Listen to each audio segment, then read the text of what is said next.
Hello दोस्तों, welcome back to my channel. आज इस वीडियो में हम शोर प्रदूषण के बारे में जानेंगे, क्योंकि जो हमारा टॉपिक चल रहा है विकास की विमाओं के अंतर्गत, उसमें हम प्रदूषण पॉइंट को पढ़ रहे हैं। तो प्रदूषण के अंतर्गत ये जो शोर प्रदूषण है, इसके बारे में भी जानना है। देखिए, ये शोर प्रदूषण क्या है कि ये भी अनुसंधानों द्वारा बताया गया कि दिन पे दिन ये जो शोर प्रदूषण है बढ़ता ही जा रहा है। वैसे हम पहले शोर के बारे में जान लेते हैं। देखिए, तीखी ध्वनि या आवाज़ को हम शोर कहते हैं। ध्वनि की तीव्रता को नापने के लिए जो मात्रक का उपयोग किया जाता है, वो उसे हम डेसिबल कहते हैं, जिसका मान प्राय 0 से लेकर 120 होता है। अब हम शोर प्रदूषण के स्रोतों को जान लेते हैं। देखिए, जैसे उद्योग धंधों का, मशीनों का जो आवाज़ निकलना, स्थल तथा वायु परिवहन के साधन जैसे मोटर गाड़ियाँ, रेलगाड़ी, बस, हवाई जहाज, जेट, रॉकेट आदि। मनोरंजन के साधन जैसे सिनेमा, रेडियो, टेलीविज़न, ट्रांजिस्टर आदि, इनसे भी आवाज़ निकलती है। और कुछ सामाजिक क्रियाकलाप भी होती हैं जिनसे काफ़ी शोर होता है, वो भी स्रोत का काम करती हैं, जैसे दीपावली का त्यौहार, दशहरा का त्यौहार, और साथ ही शादी ब्याह के अवसर पर पटाखे छोड़ना, चुनाव वगैरह, हड़ताल, धूम धड़ाके, तोड़ फोड़, मेले ठेले व नव निर्माण अगर होता है तो भी शोर काफ़ी होता है। इसी के साथ ही एक तरह से आजकल एक ट्रेंड चल चुका है कि छोटा मोटा त्यौहार भी होगा, या कोई छोटा सा कथा वार्ता भी सुने, या बच्चे का छोटा सा जन्मदिन ही मना रहे हैं तो भी लाउड स्पीकर लगा के काफ़ी तेज़ से शोर आवाज़ में गाने बजाए जाते हैं। और साथ ही ये भी देखा जाता है कि पूजा पंडाल वगैरह या देवी देवताओं के जो मंदिर वगैरह होते हैं, उनमें भी काफ़ी लाउड स्पीकर लगा के गाने लगाए जाते हैं। और इसी के साथ ये भी देखा जाता है कि माइक से रात्रि जागरण वगैरह भी, जैसे ईश्वर के नाम पे जो जागरण वगैरह होते हैं, पहले क्या था, मृदंग ढोल ताल बजा के आपस में गाने बजा के होते थे, लेकिन आज लाउड स्पीकर लगा देंगे, गाना लगा देंगे और नाचेंगे। तो ये भी एक तरह से ट्रेंड चल चुका है। इससे भी काफ़ी ध्वनि प्रदूषण होता है। इससे हम कह सकते हैं ये सभी क्या है, एक सामाजिक क्रियाकलाप है, मतलब समाज द्वारा ये ध्वनियाँ की जाती है। अब हम शोर प्रदूषण के कुछ प्रभाव के बारे में जानते हैं कि ये जो प्रभाव है किस तरह से इसका समाज पे पड़ रहा है। देखिए, अनुसंधान से ये पता चला है कि पर्यावरण जो शोर है, ये तीव्रता के साथ बढ़ता जा रहा है। हर साल ये दुगुना बढ़ रहा है। यदि शोर विगत तीव्र होता ही जाएगा, जिस तरह से मतलब अनुसंधान केंद्र बता रहे हैं कि इस तरह से अगर बढ़ता जाएगा तो ये कहीं ना कहीं मानवता के लिए घातक है। शोर से हमारे श्रवण तंत्र की जो प्रवाहिनियाँ हैं, ये कहीं ना कहीं उन्हें नुकसान पहुंचाती है, मानव स्वास्थ्य पर अनेक प्रतिकूल प्रभाव डालती हैं। इससे मनुष्य की जो कार्य क्षमता है वो घटती है, झुंझलाहट पैदा होती है, शरीर तनाव में पड़ता है।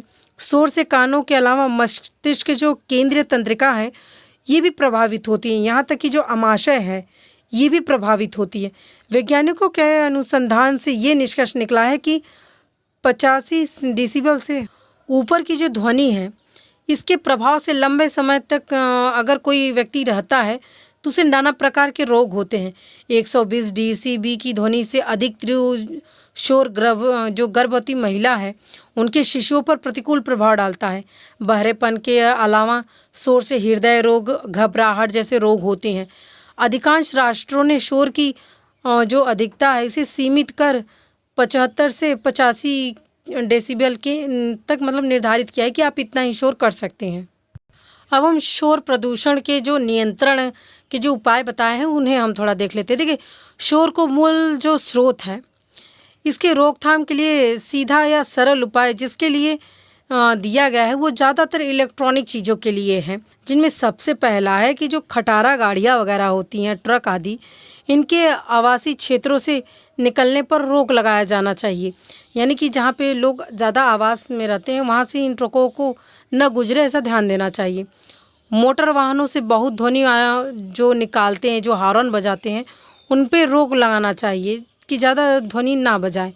और जो कल कारखानों के पास जो नगर होते हैं, उन नगरों को नहीं होना चाहिए। अगर नगर हैं वहाँ पे, तो वहाँ पे कल कारखाने नहीं लगाए जाने चाहिए।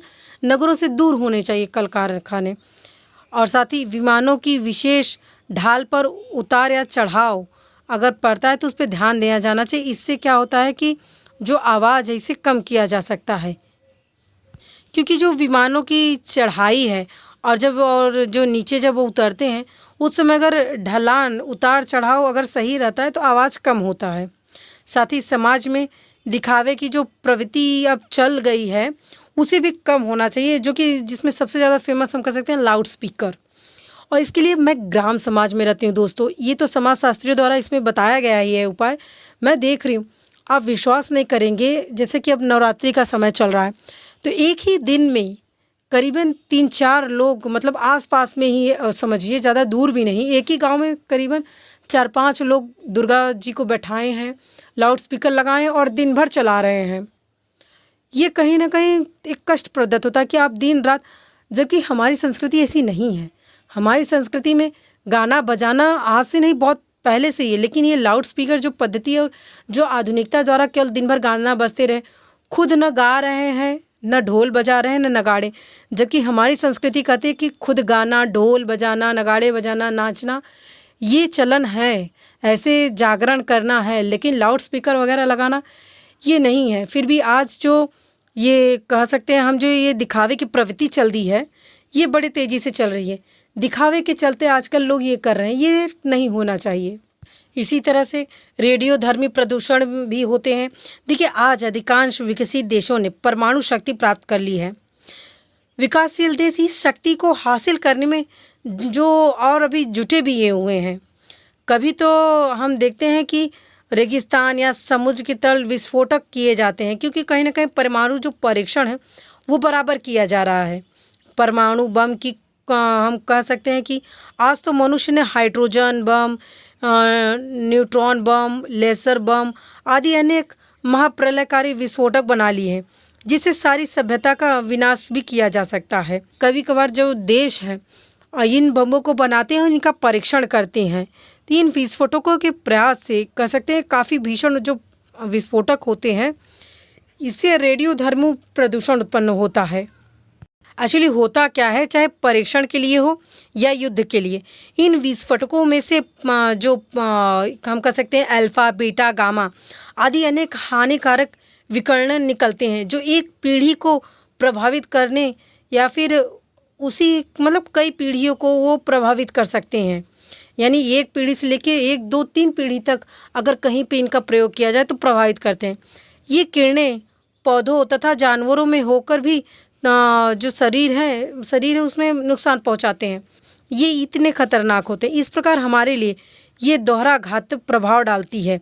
यानी कि एक तरफ तो विस्फोटक से कई पीढ़ियां तो खराब हो ही रही हैं, वहाँ के जो पौधे हैं या जीव जंतु हैं या प्राणी हैं वो भी उनके द्वारा भी कई नुकसान होते हैं।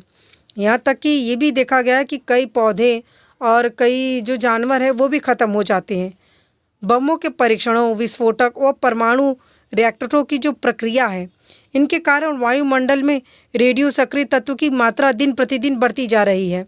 प्रदूषण की श्रृंखला में रेडियो धर्मी प्रदूषण सबसे बड़ा अभिशाप है, क्योंकि परमाणु रिएक्टर में आणविक क्रमों से बचे कचे जो नष्ट जो किए जाने चाहिए उनकी उचित व्यवस्था नहीं हुई है, क्योंकि कहीं ना कहीं जो मतलब तत्व हैं ये नहीं ख़त्म हो जाते, ये कहीं ना कहीं ऊपर वायुमंडल में जाके रहते ही हैं। इतना ही नहीं, रेडियो सक्रिय विकिरणों का नियंत्रण दुष्कर कार्य है, यानी ये हो ही नहीं पाता है।